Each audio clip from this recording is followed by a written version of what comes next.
Who you tie yourself with is a matter of life or death, literally. Earlier this morning, I spent time with my dad. It's his birthday tomorrow. And his wife sent over a text message a couple of days ago when I was out of town and let me know that she wanted to do a birthday breakfast this year, and asked if I was going to be able to get in town. And at first I'm like, I'm 5.5 hours away from you guys, 4.5 hours away from home. But then it clicked, like, girl, are you serious? You have been talking about me, California, New York, New Jersey, Maryland, Ohio, Aruba, Florida.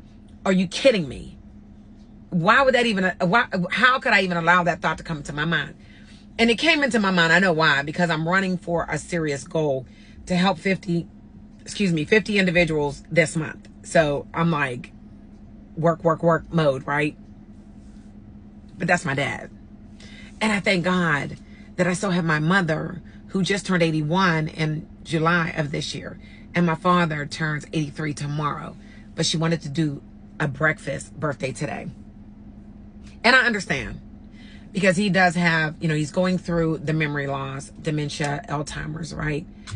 And so different times of the day is better for him. And her as a wife, she knows she's there all the time. So she knows when it would be the best time for us to be able to experience my father in this period of his life.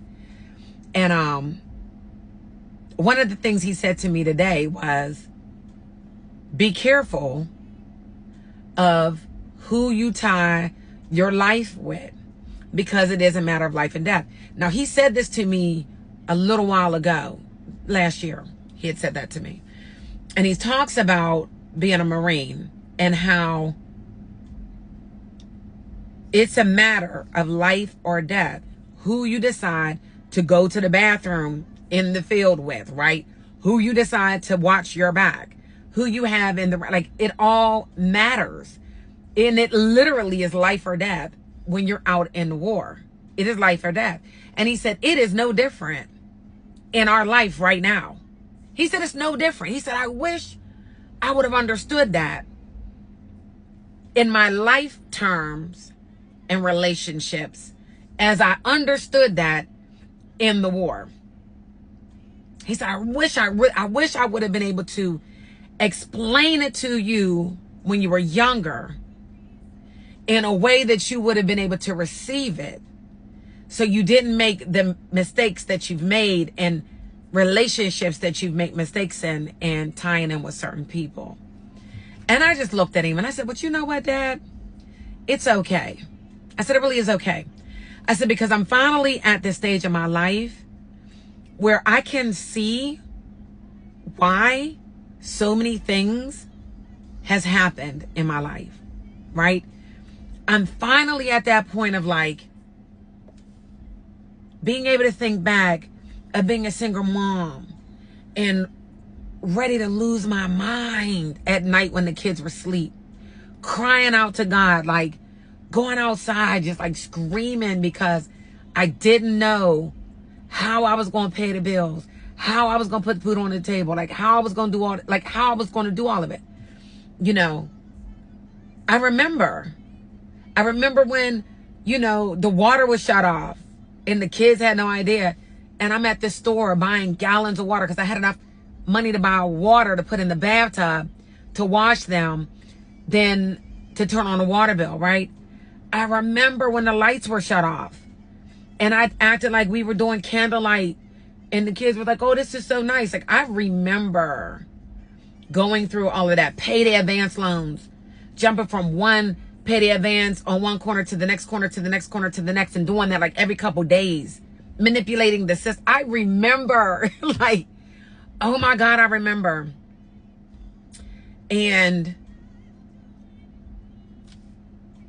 when I slowed down last year, really, at the end of this last marriage, I went back and I started to do my timeline. And I was telling my dad, I said, I did my timeline. And I went all the way back to see, like, when I met this person, when did I get married? I got married to him right away. We didn't even date. We just got married. I didn't want to date. He didn't want to be out here dating.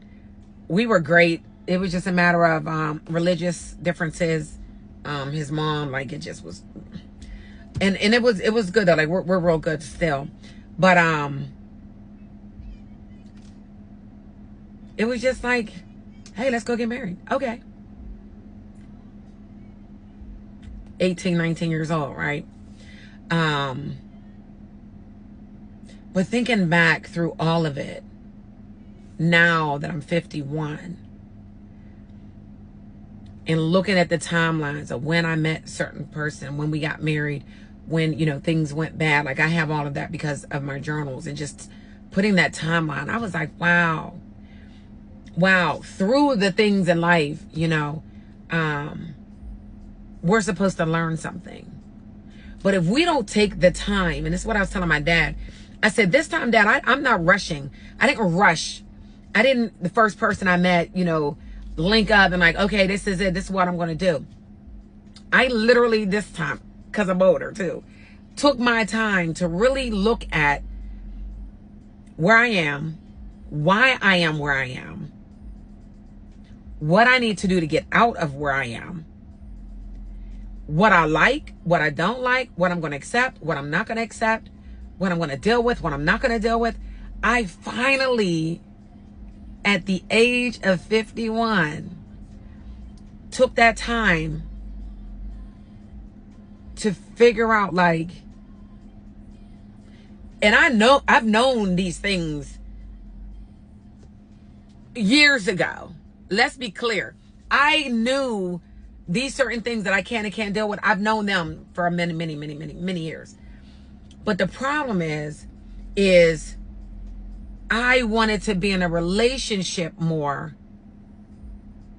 than my boundaries, right? So I lowered the boundaries to be in the relationship. Oh, he's handsome, he's cute. Oh, he's got a lot of good qualities. We can work on the other ones. Listen, there is no working on somebody's. Don't try to build on a person's potential, because a lot of times that potential never shows up. Okay. This man said to me the other week in South Carolina, he said his counselor said to him, look at your wife, your future wife right now. And if there's nothing that she does different, would you want to be with her for the rest of your life? And the pastor asked the fiance the same thing.